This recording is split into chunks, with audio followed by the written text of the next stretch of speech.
First start, తర్వాత balance charge ఉంది. Okay okay. Next 20 sir ఒక్క నిమిషం స్టాప్ చేసి మళ్ళీ చేయరా? మళ్ళీనా?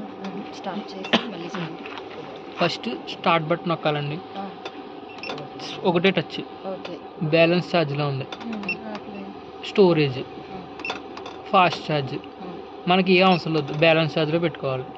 అయిపోయిన తర్వాత మళ్ళీ ఇంకో క్లిక్. ఇది ఏది మిల్క్ అదే ఎలా అంటుందో అది మనం చేంజ్ చేస్తుంది అనమాట. ఇప్పుడు మనం 16,000 అనుకోండి, అది ఇక్కడ 16. ఓకే. అయిపోయిన తర్వాత ఖచ్చితంగా ఒకసారి నొక్కాలి. అప్పుడు ఇది ఆఫ్లైన్లోకి ఇది వెలుగుతుంది, అంటే దీన్ని మార్చుకోవాలి.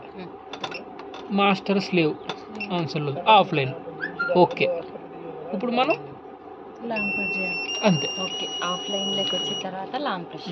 మళ్ళీ చేద్దాం. స్టాప్ కొట్టేస్తున్నా.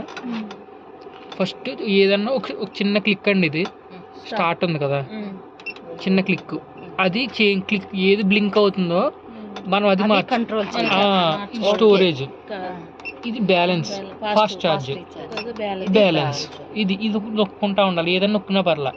నెక్స్ట్ ఇంకో క్లిక్. ఇప్పుడు ఇటు మారింది అంటే ఇది మార్చుకోవాలి. మనకు 20,000 ఉంది. 20. Okay. Next start, offline, master slave.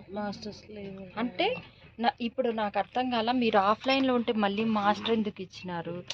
Start చేసుకోవచ్చు. డైరెక్ట్ స్టార్ట్ చేసి చేసుకోవచ్చు.